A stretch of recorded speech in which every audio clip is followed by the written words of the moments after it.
Dad, it's your turn. Prompted by these words from my daughter, I felt a nudge to step up, but I hesitated for a moment before speaking.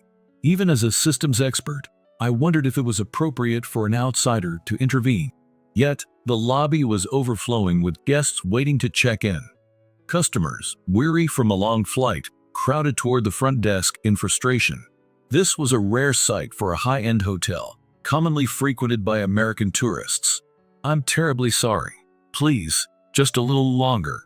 It seemed a system failure had occurred, making it impossible to verify their booking information, causing quite the commotion. "We're checking room availability and will guide you shortly. Please, bear with us for a while longer." I felt sorry for the duty manager, who was desperately enduring the guests' shouts. "Excuse me, I'm a systems engineer. Is there anything I can help with?" While the duty manager thanked me, he hesitated to seek assistance from the in-house guest. However, the situation was getting out of hand with guests unable to check in. "Sir, it looks like it'll take half a day to restore everything." An employee, having inquired remotely, reported back with a pale face. Hearing this, the duty manager's expression wavered. After a moment of silence, he turned to me and asked, somewhat apologetically, "May I request your assistance?" "If I can be of help," I offered, stepping behind the front desk. Little did I know, this moment would significantly change my life. My name is Joseph Johnson, a 44-year-old man. Before my daughter's college entrance exams began in earnest, my wife Emily suggested a family trip abroad. "Isn't that a bit extravagant?" I hesitated, but she reassured me. "It's okay. The bonus was generous this year." With no worries about travel expenses, we decided to go on the trip. As a systems engineer, my work often required sudden late-night shifts or weekend duties. Since our last overseas trip when my daughter Hannah was little, it had been a while. However, I currently couldn't afford the travel expenses. That's when Emily offered to cover everything. "I'm sorry. It was an affordable package," she said with a laugh. "Always so reliable. Besides, I wanted to spend time with Hannah." Communication with my daughter in her first year of high school had dwindled since last year. If you are in high school, it is not too early to start preparing. As I frequently get home late at night while Hannah is in her room, I seldom talk to her. Maybe that's just how it is with daughters. I wasn't confident this trip would close the distance between us. My anxiety grew, but I hoped my wife would bridge the gap between us and our daughter. I was relieved to learn that Emily was satisfied with the hotel, saying it looked much more attractive than in the brochure. However, after we arrived at the destination airport, she began complaining that she was not feeling well. According to Emily, she had been feeling unwell even before our much-awaited family trip began, but she didn't mention it to avoid canceling our plans. Thankfully, she received kind assistance from the hotel staff who can communicate in English. To ensure my wife could rest comfortably, I decided to explore with my daughter alone. But what should I talk about? She just nodded in response to my attempts at conversation. As we drank our welcome drinks in silence in the lounge, Hannah suddenly started talking. "Is it okay if I proceed to college?" "Of course it is," I answered with a laugh, hoping my face didn't look strained. Silently, Hannah drank her juice. "There's nothing else to do now. Shall we head back?" As I spoke, Hannah quietly stood up. "Is she uncomfortable being with me?" I sneak a glance at Hannah's face, but couldn't read anything from it. Amidst the awkward silence, I resort to fiddling with my smartphone. "Hannah, about tomorrow's sightseeing spots, huh?" My smartphone lost the Wi-Fi connection. When I checked in, I connected it to the hotel's network. Hannah, sensing something was wrong with my smartphone as I stopped talking in the middle of the conversation, leaned in to look at its screen. "Is the smartphone not working?" "Yeah, I'll go ask at the front desk." As I head to the front desk about the Wi-Fi, the lobby was teeming with American tourists. This hotel, popular for offering spacious accommodations, seemed off today. The guests in the lobby looked perturbed, and everyone seemed irritable. "Is there a problem?" I ask a nearby guest, who responds with a disgruntled look. "There's a problem, and we can't check in." That explains the Wi-Fi issue. "There's been a system failure. We apologize for the inconvenience." "How long do we have to wait?" An exasperated guest shouts. At that moment, my shirt is tugged slightly. "Dad, it's your turn." It was Hannah. Hannah gazed directly at me. I was momentarily confused by what my daughter meant. Dad, you know computers, right? Hannah looks at me intently, as if asking me to help the hotel staff. Indeed, I am a systems development expert. But should an outsider like me intervene? Looking back and forth between the duty manager and Hannah, she pressed on as I hesitated. The hotel staff were kind. She probably felt that way because of how they treated my wife when she sought medical aid at the front desk. That's true. Holding Hannah's hand firmly, I approached the duty manager. We're checking room availability and will guide you shortly. Please bear with us for a while longer. Excuse me, I'm a systems engineer. Is there anything that I help? The duty manager seemed surprised by my unexpected offer, though he recognized Hannah and me were in-house guests. I appreciate your kind offer, but we are not allowed to ask any favors from our in-house guests. The polite refusal was characteristic of a luxury hotel. That's right. Personal information is confidential and should never be disclosed to third parties. Just as I was thinking I might have overstepped, an employee approached us with a pale face and whispered, "What? Will it take some time?" It must have been unexpected. The duty manager inadvertently let out a voice. They say the estimated downtime will last half a day. The employee, inadvertently loud enough for us to hear. It seemed to have been told by the system development company that immediate recovery wasn't possible. Remote troubleshooting is usually straightforward, and they probably expected this issue to be resolved similarly. Most troubles are resolved this way, but occasionally, major incidents like this one at the hotel occur. It's easy to overlook because we're usually comfortable, but this is the scary part about systems. Could I possibly help out after all? Sir, we need his assistance. An employee pleads with the duty manager, who looks troubled. The front desk employees probably can no longer withstand the pressure from the guests. I'll just look at the system. I won't access any personal information. When I say this, the duty manager responded, "May I ask for your help? If I can be of service." "Thank you very much." I turn to Hannah and ask if she wants to go back to the room. An employee says they'll accompany her, but she insists. I want to see Dad's work, so she stays with me, which surprises me a bit. Glancing at the duty manager to ask his consent, he replied, "It's fine for your child to join you." So Hannah and I enter the back office together. While the duty manager and an employee observe me, I check the front office system. Almost immediately, I spot a simple bug. Systems can become critical once they stop, but often they can be fixed quite easily. However, such simple errors often can't be identified unless you're on site. The system development company said it would take half a day due to remote operations. Though I said, I can fix this quickly, my face drains of color. The computer is an old model, and I can't squash the bug. Do you have a newer computer than this one? This is the newest computer we have, the duty manager replied.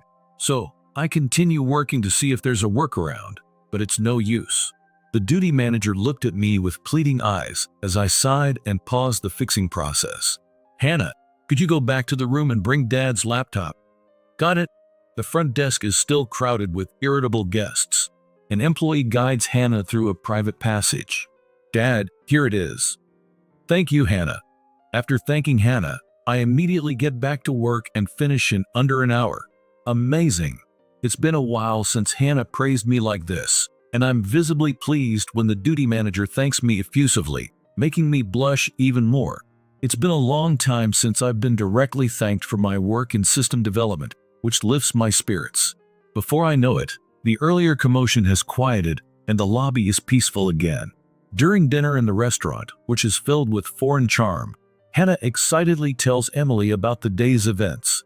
She talks about how I fixed a problem that the system development company said would take half a day and no time, and how she didn't know programming errors are called bugs, and that Dad knows everything. Emily smiles tenderly at Hannah's excited storytelling. Though I'm embarrassed by the high praise, seeing Hannah so happy is indeed a joy. Lately, Hannah, usually so serious, has been showing her childlike side. Emily must be pleased too.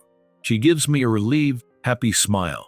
Then, dinner was served, but the food they brought us wasn't what we ordered. When I told the waiter about it, to my surprise, he replied, "This one's on us." I was dumbfoundedly watching the smiling waiter leave the table. "See, Mom? Isn't it amazing? Really, we should thank Dad. But can we finish all this? Hannah remarks, seeing the lavish menu. However, Emily's dish is a little different from ours. Ours is different, huh? It must be because they considered your health. Emily ate heartily, saying, as expected of a luxury hotel, the lighter meal seemed to have revived her appetite. We should gratefully accept the hotel's kindness. The delicious food helped both the meal and the conversation with Hannah progress, and we had a pleasant evening. The next morning's breakfast was also a special menu. When the duty manager approached us to express gratitude toward me, I requested him not to treat us like VIPs. However, he insisted that even this was not enough to express their gratitude, so we gratefully accepted. As we discussed the potential damage it could cause the hotel if the problem wasn't fixed, the duty manager opened up about their previous experiences with internet issues.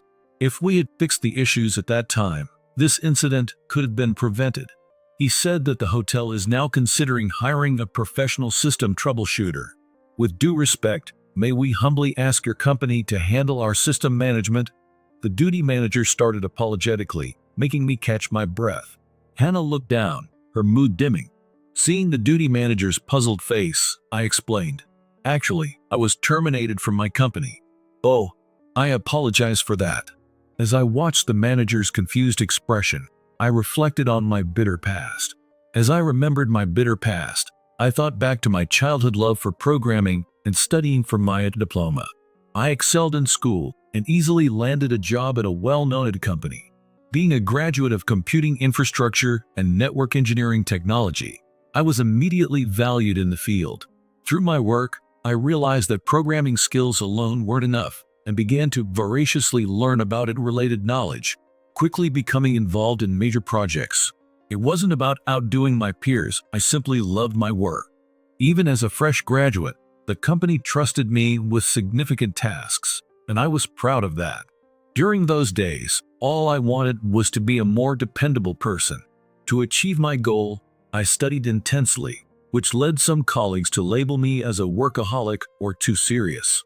However, most colleagues viewed me favorably. They welcomed the smooth progress of work. With a communicative team and good colleagues, I was happy in the perfect work environment. In an environment that enabled me to fully test my own abilities, my curiosity only grew. Though colleagues would invite me out after work, I declined, focusing on work and study. While most colleagues laughed and accepted this, some did not take kindly to it, calling me dull or a point scorer behind my back. One of them was my boss, Christopher Matthews. Christopher would complain about various things. At first, it wasn't so bad, but things turned sour after I declined his invitations. If we were involved in different projects, there was little interaction and no issues. However, he grew moody when the projects I worked on were well regarded. In company meetings, he would point out minor errors or bring up implausible issues. His interference was persistent and subtle, but Christopher had strong connections with upper management. Thus, my project team had no choice but to sigh and deliver results. That's how we handled numerous projects, ignoring the harassment and enduring through it. My work was well regarded by clients, but only moderately so within the company. I remained a project leader, while Christopher was quietly promoted to department head. The role of a department head was more about managing multiple projects than being hands-on. Given Christopher's limited knowledge of system development, the department head role suited him better. While some heads with deep knowledge might still be hands-on, Christopher was different. Due to his limited knowledge, he acted in the opposite way. He is a typical corporate ladder climber, reporting to higher upas as if it's all his success, when in fact it's the combined effort of our team. Since joining the company, he had always worked that way, which led to his rapid promotion. The company was large, so employees driven by fieldwork and those with upward ambitions coexisted. I was more field-oriented, studying to do satisfactory work. That's why I clashed with Christopher. I was just a man of convenience. I knew that colleagues questioned Christopher, saying, "How come you won't acknowledge Joseph's achievements and give him a fair evaluation?" However, it didn't matter to me as long as I could do my job in system development. I survived Christopher's unruly treatment for more than 10 years.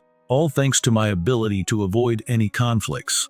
On the other hand, I have been an annoyance to Christopher, who was always looking for reasons to attack me. When Hannah was in daycare, Emily became pregnant with our second child. Emily didn't suffer severe morning sickness with Hannah, but this time it was quite bad. The doctor told Emily that she had to have bed rest and couldn't take Hannah to daycare. For a while, I took over the daycare drop-off and pick-up. During those days, I had to prioritize my house chores over my job, but my colleagues showed full support. But Christopher was different, pushing his seniority and saying, "Always claiming your rights. I'd hate to get sued, so I'll let it slide. I won't cause any trouble." Not wanting to give in to Christopher's sarcasm, I left work on time, but made sure my work was perfectly done. Unfortunately, Emily's pregnancy didn't go well, but it wasn't anyone's fault. It was a sad situation, but I wanted to be there for Emily in her grief. My colleagues were considerate, and for several months they made it easier for me to take time off. Perhaps Christopher was annoyed because I was well regarded by my peers and caused no issues at work despite my adjusted work schedule. Once he made a snide comment, "Is your wife really pregnant?" My patience nearly snapped, especially considering he knew my wife had already miscarried. But Benjamin's quick thinking saved the moment. "Excuse me, Mr. Matthews, about our project." "Yeah." Realizing his comment was out of line, he seemed flustered. Christopher pretended to focus on Benjamin's discussion. Time passed, and this year, Emily fell ill again. She juggles a lot, taking care of the family while working. Working earnestly to save for Hannah's college tuition must have been tough. The college tuition Hannah wants to attend is expensive, but every parent surely would like to do whatever they can to help their daughter pursue her future vision.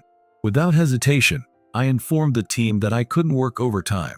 My subordinates reassured me, saying everything would be fine as long as they followed the leader's timetable. I was very appreciative of them because I could leave on time, but Christopher apparently didn't like the situation. He then approached me and uttered, "I heard the leader here has been slacking." Contrary to his words, the project progress was on schedule. I am working during business hours. "So, you're saying your work is perfect even if you leave on time?" Christopher sneered. His expression gave me an uncomfortable feeling, but I stayed quiet at the moment. During a meeting with project leaders, Christopher purposely assigned me to the graveyard shift. "Your program has bugs." Indeed, it was something I developed in the past, but the modifications were supposed to be done by Christopher's team. I pointed this out, but he wouldn't listen. Instead, he insisted that I had to do system testing from midnight to early morning. However, I couldn't work the graveyard shift because of my responsibility to pick up Hannah from daycare. Seeing my situation, Benjamin offered to cover the graveyard shift. "You're lucky to have such a good friend." After uttering that and leaving the room, Christopher began spreading negative rumors about me throughout the company. He claimed that my reasons for picking up my daughter were lies, and that I always wanted to leave on time when critical tasks arose. Moreover, he began spreading wrong information, saying I have been stealing credit for project successes from my subordinates. Initially, employees laughed it off, but gradually they began to distance themselves from me. Company executives, who were not familiar with the actual work environment, also began to have a worse impression of me. The atmosphere of an educational cliquish society in a large company also played into Christopher's hands. As someone with only a diploma and field-oriented experience, I had no higher upus to support me. What was once a comfortable workplace quickly became unbearable. Perhaps sensing my depressed behavior, Hannah became even quieter on the way home from SAT prep course. Is something wrong? Despite being unwell, Emily's intuition was sharp. She's always been quick to notice changes in me. "You look pale. Tell me what's really going on." I had kept silent until now, not wanting to burden Emily. "I'm sorry." I finally opened up about Christopher's mistreatment and the shift in the company's atmosphere. Emily listened silently, then began to cry quietly. "No, Emily, it's not your fault at all. You can quit your job, you know. I'll be fine. The atmosphere will change soon." I didn't want to cause Emily any more worry. I forced a cheerful smile and changed the subject, saying I had work tomorrow. I had been enduring tough days for the sake of my family, but one day, Christopher called my attention again. "You're not on any projects right now, are you?" "Right. I want you to handle the new project in Houston. He explained that they needed me to lead the effort to acquire a new client. You have the skills, Christopher said with a smirk. Normally, I would have agreed immediately, but given my current family situation, where I can't work night shifts or travel out of town, it was clear he was pushing me on purpose. I'm sorry, but I can't accept the offer. Are you kidding me? In this industry, leaving on time is a joke. If there's a problem, you should respond immediately. That's how the field works. Do you think you can pick and choose your assignments? Quite the privileged position you think you have. You don't have great skills, yet you refuse work. Christopher ranted at me and finally said, "What's this about being field-oriented? You're fired." That's how I was terminated from the company. The night I was fired, Benjamin called me. "This is wrongful dismissal. You could win if you sue. I'll help. Let's fight this." Benjamin's offer was truly appreciated, but he has a family too. He has 3 kids. The youngest is in elementary school, and the oldest is in middle school. I couldn't drag him into my legal battle. I gently declined, accepting his support in spirit only. Hannah, being thoughtful and sensitive, was particularly affected by the changes in me. I think she asked if she could still proceed to college because she understood my situation. Feeling pathetic for worrying my daughter, I managed a thin smile. "So, I'm freelance now and can't refer you to a company. Sorry about that. I apologize for not knowing your circumstances. No worries, I'm free, so I can handle maintenance. Just call whenever you need," responded cheerfully, as if making a sales pitch, despite my anxiety. "That's very reassuring," the manager said with a refined smile. Such responses are typical of a luxury hotel. In any industry, a true professional makes people feel at ease. There's always something to learn, no matter your age. I smiled at my wife and daughter, glad for our stay in this wonderful hotel. This trip was planned by Emily before Hannah's college exams began in earnest, but I think it was really suggested for my change of scenery, despite the uncertainty of our future income. I'm lucky to have such a kind family.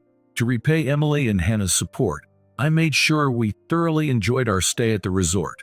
After returning from a vacation abroad that improved my relationship with Hannah, I tried various freelance jobs on my own. While I could find short-term gigs, long-term ones weren't so easy to come by. It was great for me to have enough time to spend time with family, but it meant continuing to rely on Emily's income. Papa's skills are incredible. One day, as I was working on small jobs, bolstered by Hannah's words as she looked straight at me, I received an international call. It was from the hotel we had visited abroad. They said their system had been restored, but the owner wasn't fully assured and requested me to check every detail. Then the duty manager recommended me, and the owner instructed him to arrange the meeting. "We'll cover all travel and accommodation expenses." Grateful for the generous offer, I quickly agreed. Fortunately, Emily was also feeling better. Upon arrival, they showed me to the owner's office, and we immediately started discussing the system requirements they wanted. I was surprised to see the computers in the back office of the front desk had been updated to the latest models. The owner had them replaced right after hearing about what happened, the duty manager said cheerfully. When he told the owner how I managed to resolve the problem in just under an hour, he became interested. The owner had been dissatisfied with how even minor system issues had disrupted hotel operations and thought it was time to reconsider the system's development. If I were in his position, I wouldn't easily change business partners, considering the long-standing relationships. I was impressed by the owner's approach and began identifying improvements in the current programs. "I aim to make the program user-friendly for everyone," I said, sitting in front of the newly provided computer, and began my work in high spirits. I had brought my laptop thinking they were still using the old model computers, but it wasn't needed. Initially, I felt a bit nervous handling such a big job after quite some time, but I soon found that the development environment was nearly perfect. "Sounds great," I thought. After a few hours of maintenance, I identified and fixed some potential issues. I've made some simple fixes and addressed the issues we found, so it should be fine for a while. I informed the duty manager and headed to the owner's office to report on the work. Regular maintenance will be necessary, but we should be system down free for a while. To my surprise, the owner then asked, Would it be possible for us to enter into an official maintenance provider contract with you? Given the size of the hotel, there are plenty of large companies available. I wondered if it was really okay for them to entrust such a critical job to a small-timer like me, who had just started freelancing. I do business based on the skills of the person, the owner said with intense eyes and reached out his hand. I naturally shook it. He gripped my hand firmly in return, and I was overwhelmed with emotion. Subsequently, I started receiving inquiries about system maintenance from hotels both abroad and domestic. The hotel's website, which I had also made more user-friendly, was doing well, attracting more customers. In fact, I had also made the website more user-friendly, not just maintaining the system. Rumors had spread that the management of customer information was secure and reliable. Thanks to that, I became a popular system developer among hotel operators. Working alone, I couldn't handle everything, but I offered detailed system development that large firms couldn't match. My unique proposals were well regarded for their distinctive quality, though complimented for having a good sense. I was just applying my accumulated knowledge, blushing at unexpected praise. I was satisfied with my current work-life balance that allowed me to handle household duties too. Just as my freelance career was taking off, a call came in. "Hello, is Joseph Johnson there?" "It's Christopher." His imperious tone and unpleasant voice can't be mistaken. Even after I left the company, he still seems to look down on me. "That's me. What can I do for you?" Realizing it was me on the phone, Christopher, assuming I was unemployed, suddenly started yelling, "You're the reason we're in such a mess. Get over here right now." To summarize the excited conversation, the company's internal system is in big trouble. The system at my former company was something I had built over 5 years. It was designed to eliminate waste and improve efficiency, which had reduced overtime and was well received. However, it was created 10 years ago and needed to be updated to match the current social environment. This system is quite complex, and maintenance would be difficult without me.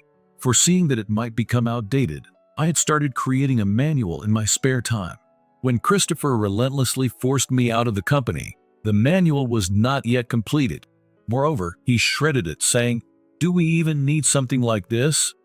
That was another blow to my morale. As Christopher ranted, I coldly replied, "This has nothing to do with me, right?" and distanced myself. He noticed the change in me, as I had never talked back while I was employed. Realizing he was in trouble, he suddenly took a more submissive approach.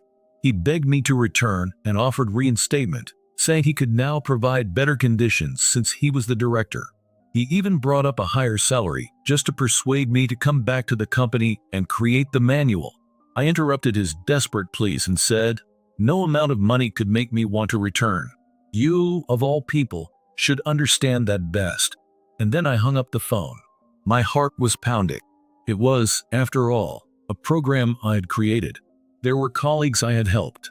I would have willingly accepted the task of creating the manual. However, the company did not support me. I had no lingering attachment to a company that only trusted Christopher and never addressed my concerns. In the end, the company's system was down for 2 weeks, causing inconvenience to many clients. The news covered the chaos caused by such a large company's internal system failure. Despite being a net company, many experts criticized their slow response. According to my former colleague Benjamin, who remained supportive until the end, Christopher was demoted from his director position. Even upon hearing this, I felt nothing. The emotional wounds had healed, and it all felt like someone else's problem. "I enjoyed system development when you were around," Benjamin told me, "but I no longer had any interest in the company. I wish I could have done more for you." "You did plenty." We chatted while having drinks. I still go out for drinks with Benjamin. When work and my relationship with Hannah were both going well, one day, Hannah, now in her second year of high school, came to me with a request. She wanted me to help out with the community youth group activity she belongs to by teaching basic programming to local school children. Nowadays, some elementary students have deeper computer knowledge than their teachers. After Hannah shared her story about what happened during the trip last year, not only her friends but also the teachers were all interested. "Dad, are you busy?" Hannah asked, and I immediately agreed to help with the school's class. My hotel work had just settled down, so there were no issues. Dad, thank you. Though a bit nervous, the programming class for elementary students was well received. Parents who heard from their children how easy it was to understand asked if I could run a computer class. Since my schedule allowed it, I agreed to do 1 or 2 sessions and rented a community center. Soon, other parents requested regular computer classes. After offering a few free sessions, discussions arose about officially opening a computer school. People in the community praised my teaching as clear and detailed. Though hesitant to charge for it, they insisted that my knowledge was invaluable. It felt good to know that what I had learned was being recognized and put to use. Interest in my computer classes grew not just from Hannah's group, but from other grades as well. As the new school year opens, younger students joined, and there were even applications from middle and high school students wanting to learn. Even when Hannah's youth group-led computer class has ended, the number of students in my computer class only grew. To think that I could earn a stable income from hotel system development and running a computer class. When I got fired, I never imagined my life would take such a turn. It made me realize the mysterious ways human connections work. Time passed, and Hannah successfully got into college. We had a grand celebration as a family of 4. It was 4 instead of 3, because we had another child. It turned out that Emily was feeling sick during our trip abroad because she was pregnant. When Emily told me she was pregnant in the 2nd trimester, I couldn't help but blurt out, "Going on a trip like that was dangerous. I'm sorry, but I really wanted to go." She said she wanted to cheer me up because I was feeling down. But why didn't she tell me anything? I thought it would remind you of the last time. She had noticed I was struggling with work back then too. She had seen through everything. I could never win against Emily. As I sat there stunned, she said, "But don't you think that hotel was amazing?" What? They had tailored the meals, both dinner and breakfast, to suit Emily's pregnancy cravings. Emily had not mentioned anything, but an employee with children had been thoughtful enough to arrange it. Now that you mention it, the meals were light. Thanks to that, we had a wonderful stay. I was impressed by their attentiveness. I'll always be grateful to that hotel. Our 2nd child is a boy, and we named him David. Since I have more time now, I handle David's daycare drop-offs and pick-ups. I also change his diapers, prompting a joking, "I'm a little jealous," from Hannah, but she adores David and takes great care of him. At the celebration for her acceptance, even though she was the star, Hannah was busy taking care of David. Lately, when I comes back from programming class, Hannah bombards me with questions. Through the tablet she uses at school, she asks, "Can you help me with something?" She asks about things she doesn't understand from her lessons. "Wow, you're learning some pretty advanced stuff," I say, impressed. "Right? Everyone says it's hard, but I have you, Dad," she says cutely, making me soften a bit. Seeing Emily laugh, I adjust my expression slightly and say, "But you don't have to go that far."